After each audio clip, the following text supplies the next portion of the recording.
뭐 말씀 다 해주신 것 같은데요. 네. 마지막으로 우리 이제 한국 중소기업, 네. 기업의 대중 진출 및 대응 전략은 네. 지금 어때야 된다고 생각을 하시나요? 지금 이 미중 갈등 중에 좀 한국이 딱 껴있잖아요. 네네. 다 말씀하시죠. 우리가 중국하고 갖고 와야 돼, 아니면 미국을 선택해야 돼. 그쵸. 근데 다 알고 계세요. 선택으로 가게 되면 한국이 힘들다. 네. 어떻게든 실리 외교를 해야 된다. 네. 그 와중에 우리 기업은 딱 껴있는데요. 네. 아까 말씀드렸던 쌍순환 정책과 기술 분쟁이 저희들한테 중요한 키워드일 것 같습니다. 왜냐하면 쌍순환 정책이 내수 위주의 경제 진작을 한다 그러면 네. 우리 한국 기업들이 중국에다가 수출하는 모습에서 중국의 로컬라이제이션이 돼서 중국 내 생산 판매될 수 있는 이런 구조를 만들 수 있을지가 일단은 관건이고요.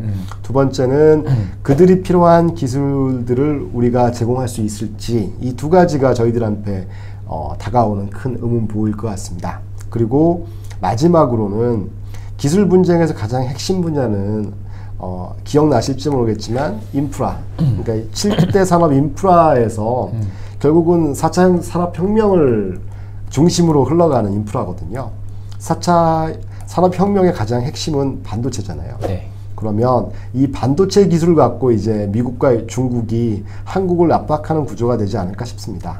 그러니까 중국은 반도체 굴기를 계속 표방을 해왔는데 화웨이 규제 때문에, 제재 때문에 잠깐 주춤해졌고, 미국은 예전에는 일본으로부터 반도체를 사오다가 최근에는 한국의 반도체를 많이 사고 있는데, 최근에는 엔비디아라든지 인텔이라든지 자체적으로 반도체 산업을 다시 육성한다는 정책 기조가 있거든요. 네. 그러면 한국은 중국의 도전을 어떻게 막아내고 미국의 변화를 어떻게 따라갈 것인가에 대한 이 관점에서 본다 그러면 당분간은 한국이 상당히 어려워질 수 있지 않을까라고 생각이 들어집니다. 그러니까 잠시는 좋겠죠. 중국의 수요와 미국의 수요가 있으니까. 네. 근데 중장기적으로 봤을 때는 한국도 나름대로 변화를 모색해야 되는 이렇게 구조가 되고, 우리 중소기업들 입장에서는 중국의 내수 진작 정책에 어떻게 부합하고 맞아 떨어지게 할지, 이게 우리의 과제가 되겠죠. 그리고 마지막으로 중국도 이제는 조금 다른 모습의 중국이 좀 돼야 될 것 같아요. 그러니까 어떤 말씀을 드리고 싶으냐면, 마지막이라고 말씀하셔서 제가 요즘에 가장 충격적으로 봤던 뉴스가 엔트그룹 상장 네. 실패거든요. 그렇죠.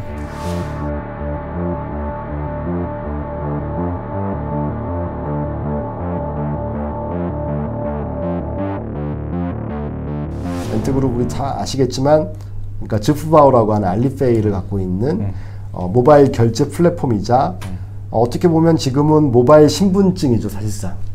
뭐 상장 유예죠. 예. 네. 그러니까 소장님 아시겠지만 코로나19를 할 때 아주 많은 사람이 비대면으로 할 때 신분 인증을 QR코드를 다, 그러니까 알리페이와 위챗페이를 했거든요. 그쵸.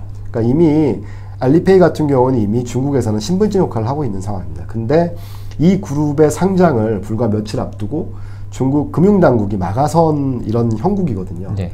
그 얘기는 중국이 여전히 시장 경제에 대한 의문점들을 대외적으로 보여주고 있다는 신뢰성의 문제.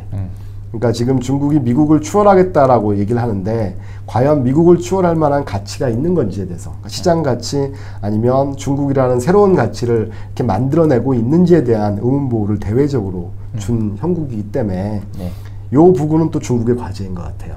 그렇지 않다면 중국에 들어오려는 우리 한국 기업을 필두로 한 모든 국가에 있는 기업들이 다 나름대로의 우려점을 갖고 들어오겠죠. 그러면 중국 내에서 원하는 해외 기술의 도입, 금융 개방, 그리고 국가의 발전, 이런 모습에서 아무래도 일종의 장애물로 작용하지 않을까라는 게 개인적인 생각입니다. 네. 혹시나 대중 진출 관련한 조금 더 혹시 구체적인 말씀은? 전에 우리가 슈퍼마켓에 가면 메이드 인 차이나 그러면 다 저가 제품이라고 생각을 했습니다. 그래서 중국이 이걸 벗어나기 위해서 뭐 어떤 구호를 외쳤냐면, 한때 불과 3, 4년 전에 메이드 바이 차이나. 그러니까 중국에서 만들진 않았지만 중국 기업, 글로벌화된 중국 기업이 혹은 중국 기업이 투자한 기업이 글로벌리하게 만든 제품, 그러니까 메이드 인 차이나의 어떤 저가 제품이라는 이미지를 불식시키는 거를 구호로 삼았었어요. 불과 몇 년 전까지. 근데 이제 쌍순환 정책이 되면 결국은 그것도 다 포기하고 우리가 비자발적인 보호무역이라고 그랬잖아요.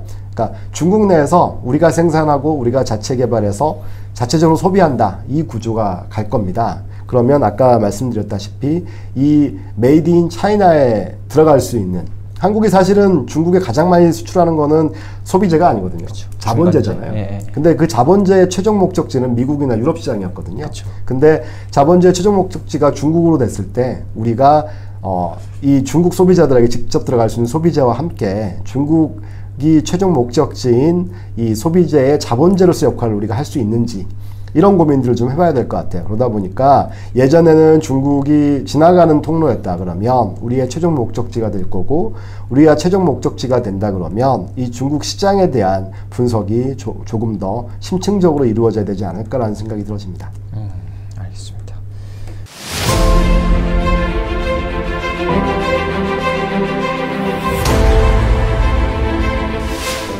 자, 그럼 오늘 저희 대화 나눈 거 한번 포인트를 한번 정리를 해보면, 첫 번째는 일단 코로나19로 인한 중국의 어떤 경제적인 충격은 이미 회복이 되고 있고, 실제로 또 뭐 수치상으로는, 통계 수치상으로는 뭐 작년보다도 성장을 슬슬 이제 하고 있는 분위기다. 그렇죠. 예, 그렇게 볼 수 있고, 두 번째는 미중 무역 기술 분쟁은 여전히 진행 중이고, 미국 대선이 끝나서 바이든 행정부가 들어서더라도 이 이슈는 계속 진행 중일 것이다.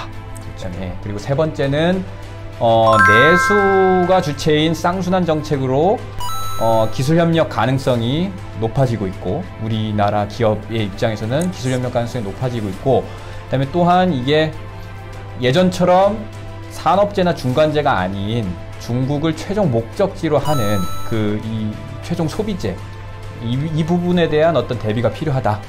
그것을 위한 어떤 면밀한 시장 분석이 필요하다. 연구 개발이 필요하다. 예, 이 정도로 일단 정리를 할 수가 있을 것 같습니다. 네, 예. 맞습니다. 자, 이상으로 그러면 코로나 이후 한국 기업의 중국 진출에 대해서 얘기를 나눠봤습니다.